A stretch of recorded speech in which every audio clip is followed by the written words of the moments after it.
সবার বাবার সাথে আসে যায়, আমার খুব খারাপ লাগে। আমি ভাবতাম যদি আমার এখন বাবা সুস্থ থাকতো তাহলে আমাকেও নিয়ে যেত। সকাল থেকে রাত, দিনের পর দিন কান্না যেন থামছেই না ১২ বছরের শিশু ঝুমকি রানী দাসের। একই অবস্থা ৫৫ বছর বয়সী বৃদ্ধা জ্যোৎস্না রানীরও। অবুঝ শিশু ঝুমকি রানী কান্না করছেন তার বাবার সুস্থতার জন্য, আর বৃদ্ধা কাঁদছেন তার একমাত্র সন্তানকে বাঁচাতে। অন্যদিকে সন্তানকে হারানোর ভয়ে ভেঙে পড়েছেন হতদরিদ্র লকাই দাস। ডাক্তার দেখাইছি, দেখানি পরে ডাক্তার খালি কমব করি আমি অনেক পয়সা খরচ করছি, করিয়া এখন কোনো ইয়ে নাই।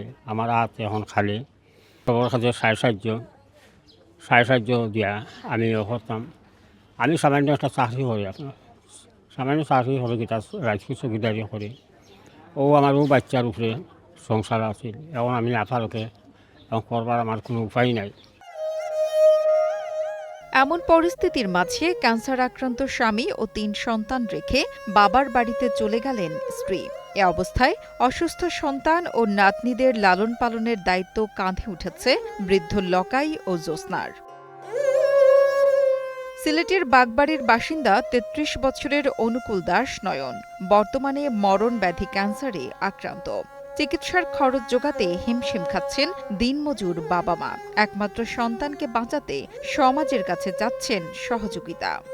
৩ মাস ধরে একেবারে বিছনাথ পড়াত, আর আটতে পারে না, বিছনাথ উঠিয়া কিছু করতে পারে না, তার নিজের হাতে খাইতেও পারে না। সে সম্পদ যেটা আছিল বাবা, আমি সব তা বেচিয়া চেষ্টা করছি।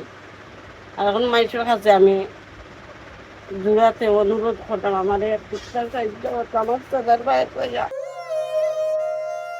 একসময় মোটর মেকানিক হিসেবে কাজ করতেন নয়ন। স্ত্রী, ৩ কন্যা ও ১ পুত্র নিয়ে ছিল সুখের সংসার। কিন্তু ২০২৫ সালের শুরুতে তার শরীরে ধরা পড়ে মরণ ব্যাধি ক্যান্সার। গত ৬ মাস আগেও যে মানুষটি দিন রাত কর্মব্যস্ত থাকতেন, তিনি এখন কারো সাহায্য ছাড়া চলতে পারেন না। ওয়ালটন আবারও মিলিনিয়ার অফারে ওয়ালটন ফ্রিজ কিনে আপনিও হয়ে যেতে পারেন মিলিয়নিয়ার। মিলিনিয়ার ছড়াছড়ি দেশ জুড়ে, এটা শুধু ওয়ালটেনই পারে।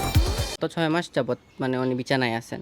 ৬ মাস আগেও তিনি হাঁটাচড়া করছিলেন, তো ওনার শরীরের অবশ হয়ে গেছে পুরো শরীর, যার কারণে আর দাঁড়াইতেও পারেন না, বসতেও পারেন না, যার কারণে ওনাকে বিছানায় রাখতে হয়। আর আর্থিক অবস্থা যা ছিল, যতটুকু ছিল সব শেষ। সে যে আবার তার চিকিৎসা যে করাবে সেই টাকা তার কাছে নেই। ক্যান্সার আক্রান্ত নয়ন সিলেটের ওসমানী মেডিকেল কলেজ হাসপাতালে কিছুদিন চিকিৎসা নিলেও অর্থের অভাবে থেমে গেছে সব। জমানো টাকা, আত্মীয় স্বজনদের সাহায্যে প্রায় ২ লাখ টাকা ব্যয় হলেও প্রয়োজনের তুলনায় তা ছিল অতি সামান্য। ৭৫ বছর বয়সী বাবা লখাই দাস ৮,০০০ টাকা বেতনে নাইট গার্ডের কাজ করে অল্প আয়ে সংসার চালিয়ে ছেলের চিকিৎসা, নাতনিদের লালন পালন করতে হিমশিম খাচ্ছেন। পরিবারের কঠিন এই সময়ে নয়নের স্ত্রী ৪ সন্তানদের নিয়ে চলে গেছেন বাপের বাড়ি। তবে ৩ মেয়ে ফিরে এসেছে। এ নিয়ে সন্তান ও আত্মীয়দের চরম ক্ষোভ নয়নের স্ত্রীর উপর। আমার বাবা অসুস্থ, আমার মা চলে গেছে, আমার খুব খারাপ লাগে। আমি সবার কাছে এটাই চাই, আমার বাবা সুস্থ হইতা, আগের মতো হাঁটাচলা করতা, সবার সাথে হাসি খুশি থাকতা, হাসি খুশি ফ্যামিলি হইতো।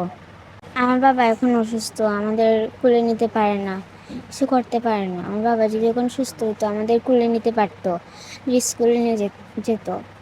আমার স্কুলের ক্লাসমেটরা সবার বাবার সাথে আসে যায়, আমার খুব খারাপ লাগে। আমি ভাবতাম যদি আমার এখন বাবা সুস্থ থাকতো তাহলে আমাকেও নিয়ে যেত। মা এখন থাকলে আমার বাবারে আদর যত্ন করতে পারতো ঠিক। আমার একটা ছোট্ট ভাই আছে, আমার প্রতিদিন ফোন দেওয়া হয়, দিয়ে আমি তোমার দ্বারা আইতাম, আমার দ্বারা আইতো। আমার খুব খারাপ লাগে ভাইটার লাগে।